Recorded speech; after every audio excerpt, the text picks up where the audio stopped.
Hi there and welcome to Honeybee U Tarot. My name is Melissa. This is my Cards and Coffee series. Every morning during this particular part of this series, we are dialoguing with the Major Arcana, and today we are on the Wheel of Fortune. Okay. So anything else you need to know about Cards and Coffee, this reading, contacting me, the decks I use, the book that I'm going to be pulling a journal prompt from is called Journaling the Tarot, Little Book of Big Questions from Andy Matzner. It also will be listed in the description box. Okay, so let's get started. So the first two questions are, what are the highest manifestations of this energy? And what is the lowest and or the shadow? We'll see what it seems to be answering when we pull the card. But generally, I'm asking, what is the lower manifestations that we're using collectively? And then I will pull some questions out, and you can use that as a reading if you wish. Okay. So, wow, that happened super fast. Okay, I don't know if I'm going to take all of these, but let's see.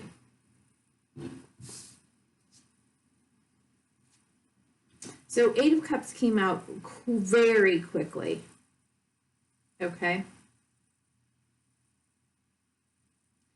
And then here we have the Page of Matches, we have the Star, and then we have the World, which is so interesting because there's a lot of relationship between this halfway point, okay, and the final card, which is the World here. It's really, wow. Okay, having a moment here. So we have Eight of Cups. I'm going to read the words that are on this particular deck, which is the 5-cent tarot, because they are a little bit different. Interesting. The words on this card say inner journey. Yes. Also walking away and introspection. So if you remember yesterday, we looked at the Hermit who did make the choice in order to go deep and seek its answers to life's biggest questions. Like, there had to be a willingness to do that from strength, to dive into the unconscious, to look at the things that we maybe don't want to look at. And there's a lot of stuff there, right? With the Hermit energy goes. And then with the 10 in the wheel, there's sort of a sense, an understanding that there are certain reasons why things happen, but we only have so much control, and we realize that the gods, God, spirit, karma, whatever it is, we really don't know, but it seems that there is something, and there's this understanding of it at this point. Okay, so we go on an inner journey. When I get the Eight of Cups from, like, in the Reid or Waite deck, I will often say, many people that are standing back here and watching this person walk towards something that means more to them than where they are right now, even though where they are right now feels, it's good. The person walking understands there's more. And he's got this staff, right? And it looks very much like, partially like the Magician, partially like the Hermit, really. Walking away from one thing, but actually is walking towards another thing, and walking towards a more complete understanding of, sort of like I said with the Hermit, why do things happen the way they do? Why do good things happen to bad people? Why do bad things happen to good people? We may never understand that, but something does, right? Okay. So then we've got the page of matches. The words on here are initiative, discovery, exploration. And I'm talking about from the, kind of higher area. So there's a study, right? There is a, it's kind of like an excitement about life and study itself for me. And it's funny that there is very much like a wheel here in the background. Okay. Along with the star, the words here are hope, faith, and renewal. Hope, faith, and renewal, right? It's healing. It's healing after the tower. It's healing after something happens that dismantles your whole world. And then here we have at number 17, we have the star, which, okay, not in this card, but here, I'll just show you what this card looks like. But in the star card from the Rider-Waite images, we see this naked person with vessels, and they're pouring water out, and she has no concern, and she's under the cosmos, right? It's like, I can accept, I'm yelling, I am so sorry, I have to apologize that I get into like teachery mode, and I tend to talk super loud and emphatically, and I just, please forgive me. I just take a deep breath. Okay. Okay, so there is always enough, and the understanding is whatever happens when the wheel turns. It, maybe I've done some things to cause it, and maybe it was part of my path all along, and maybe I'll never understand, right? But I can be in a place mentally, emotionally, physically, spiritually, where I have some sort of acceptance that I'm okay under the seeming chaos. There's order, right? Okay, and then of course the world brings us to the resolution, I guess, of apparent duality in our world and in ourself, and that if we just used the two words good, bad, at this point, at the world, where the world reaches completion, there's experiences that have happened during this fool's journey where not only do they have an inkling and a beginning understanding and acceptance, but now they've got some experience to back it up. And I'm telling you, this is a profound, profound place to be when you have that experience, and because you know.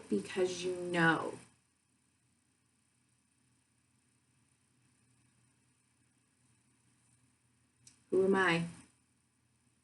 I mean, think of the Job story. That's all I gotta say. Think of the Job story. Okay. And so now, lowest manifestation. Oh, let me just tell you what the words are. I'm sorry. The words from the world are completion, triumph, and harmony. And we see a couple of snakes. One of them looks a little more scary than the other, but you know, it is transformation.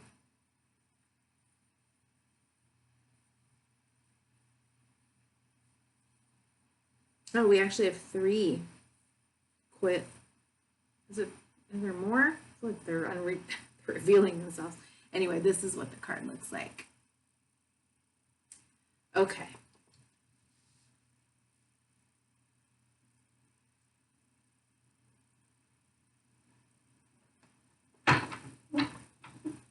Okay, in the lower,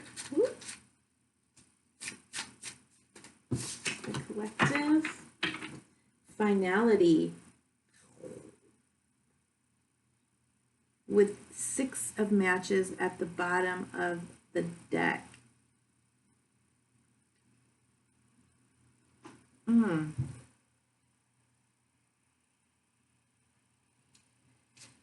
10 of needles is what came out, okay? This is 10 of swords. In the Rider-Waite deck, we see an image of a person who has been stabbed 10 times in the back, is lying on the ground, blood is pouring all over the place. You know, this thing is done over. It's painful. It was painful. There was this, okay. So the words on this card are finality, a painful end, and inevitable. And on the flip side, we have regeneration, survival, rising above, right? So it's like on the flip side of this card, we have the positive acceptance of, you know, the wheel turns. There's a certain amount of mystery behind that. And when we're living in the lower manifestations of it, it's like, I just feel all the pain. That's all I can see, right? Life isn't fair.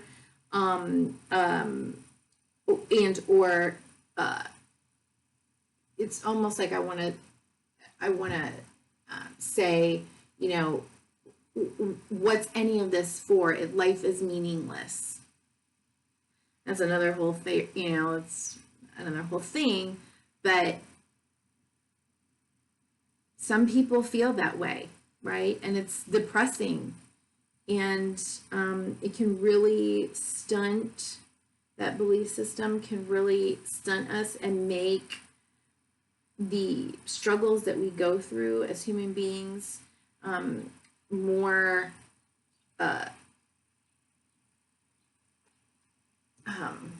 painful. You know, it's suffering. Yes, we will feel pain in life. Yes, we will feel loss. Yes, we will feel, you know, the struggle, but we don't have to. I guess we have the choice in how much suffering those times will bring about, right? And at the bottom of the deck here, 6 of matches.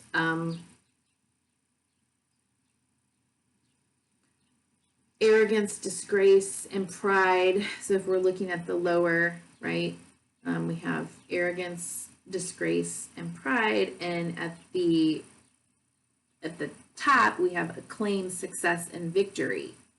Well, this is the 6 of Wands, and this person has, on the 6 of Wands, we do see someone who's victorious. They're feeling really good about themselves. They have come through some sort of a battle, and they emerge victorious. And on the dark side, right, not understanding that while, yes, you may have fought the battle and come through it, there are also forces behind you, right, that were playing a part in your having that success. It's not only us, right? And there, I think what this is saying is, in the lower manifestations, it would be arrogance and we all know about, you know, if you take the idea of hubris, it's believing that you, because of your success, because of your achievements, that you are some sort of a god, and when you are operating in hubris, the gods will take you out or knock you down, you know, a few. Yes. Okay. So there we go with that. And let's look at now. Oh, I gotta pick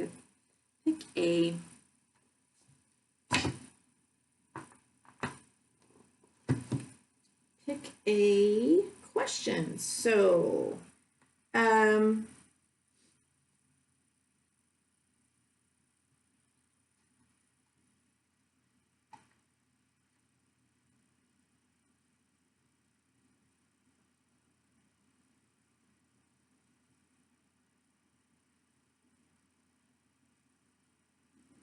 how easily can you see the big picture of your life? What could you do in order to gain that broad perspective? Okay, let's look at that as an example. Okay, how easily can you see the big picture of your life? Okay, so if this resonates for anyone watching, there is a message here for you, and if not, you know, this is just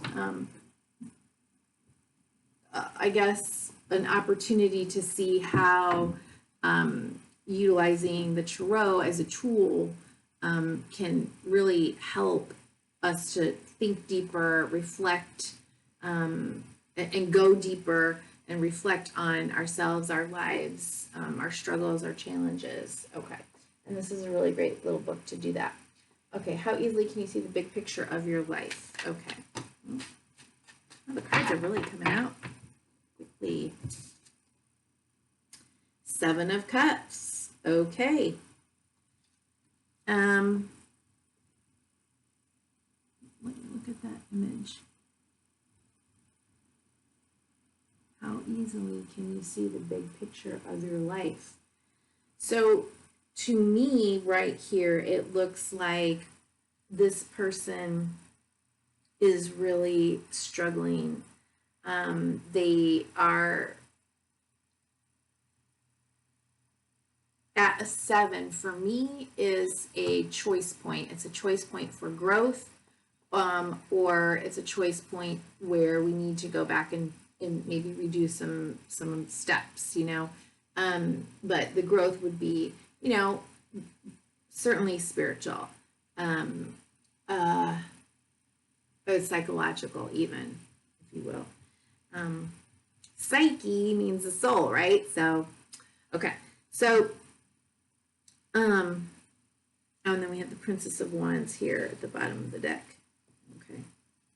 So, for me, the answer here is this person is not really seeing the big picture. There's almost a sense of lack.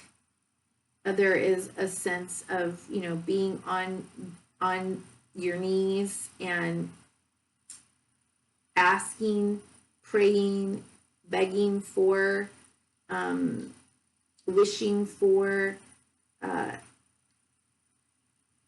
what all the things that you want that you believe will make you feel emotionally fulfilled, satisfied, and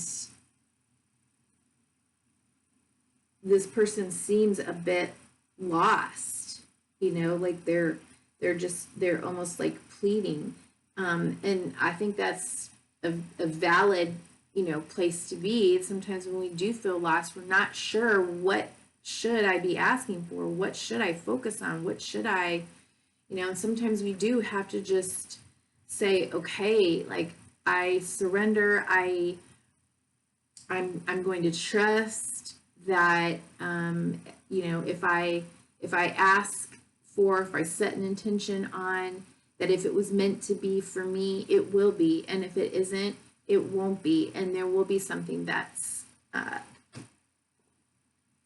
in my, more in my, more designed for me in my highest self. I can't. Sometimes when I watch the playback, I'm like, why? I can't think of what I want to say. It's crazy. What could you do in order to gain that broad perspective? Okay. What could you do in order to gain that broader perspective? What could you do?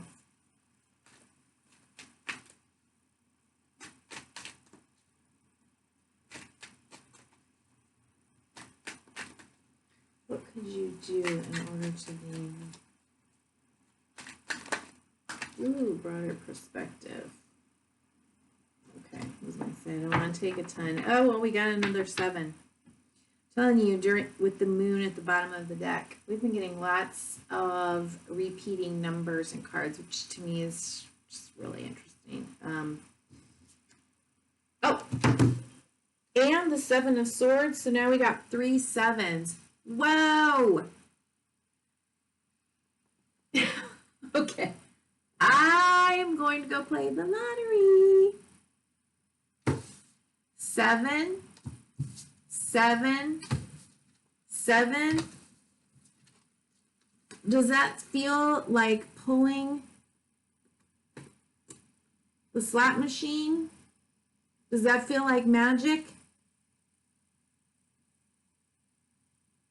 It does to me, next to the Wheel of Fortune. What?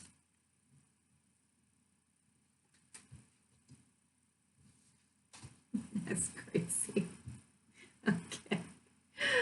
Oh, all right. That's not the message, but that is a message, and I just think that's really funny. Okay. What could you do in order to gain that broad perspective? Okay, so we have, again, 2 7s here. 7 of Pentacles. Okay, I'll show you the image. Okay, this guy also doesn't seem to be having too great of a time of it. It's a little different than the imagery shown on the Rider-Waite deck. This person does look like he's, really kind of in a dark place and is needing to pick up the remnants of what he had, right? There's some loss here. And there is also then the 7 of Swords. There's some sort of unknown, right? There's some sort of, in the Rider-Waite deck, we see someone who has taken up these swords, which is mental and verbal energy, it's air energy, and there's 2 stuck at the ground and they're running off with 5. And a lot of people read that as, card of deception. I don't always see it that way. I feel like sometimes, we can be deceiving ourselves, we can be deceiving other people, not intentionally, but there is just sort of something that is hidden or unknown here in the 7 of Swords and the 7 of Pentacles. So it may be, look, and then we've got the moon, the moon. So it's bringing up from the unconscious, right? The shadow stuff, the painful stuff, the dark stuff, the stuff that lurks beneath. And it's almost like calling.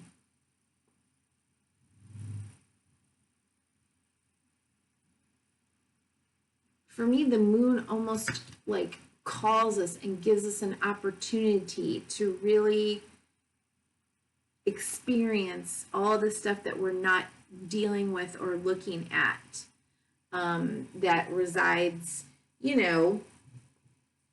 below the surface. We see the little creature coming up from out of the water. Underneath that, we have, once again, star card, so healing. Okay, so what could you do in order to gain that broad perspective? You can take time, to take stock of where you have been in your life, what you have grown, what no longer works. Allow yourself to know that there are certain things that you do have control over and certain things that you don't. It's almost like the serenity prayer.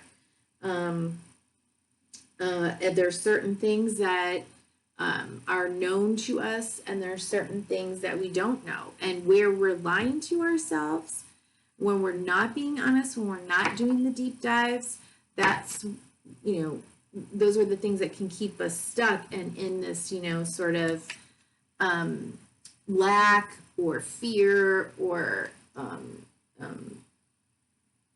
inability to know, right? Like, I can't make a choice because I don't know. Well, no one knows.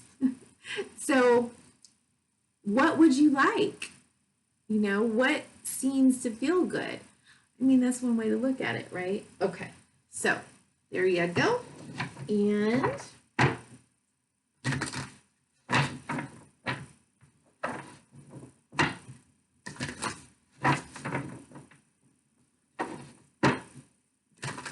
what's today? Today is Wednesday. I think I'd have to buy a lot. I guess I could buy a lotto ticket for today.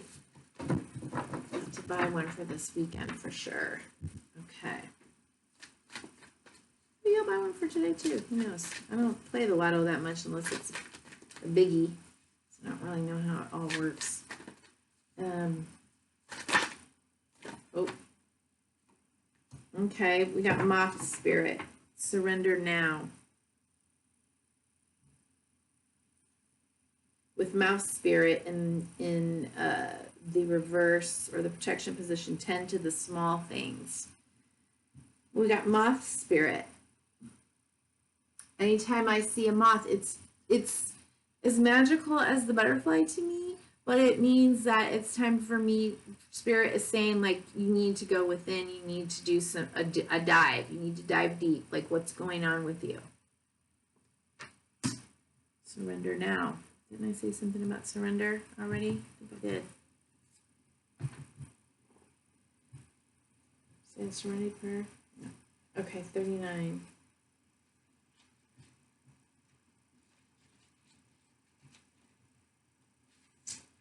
Moth Spirit can be, oh no, it's not protection, sorry.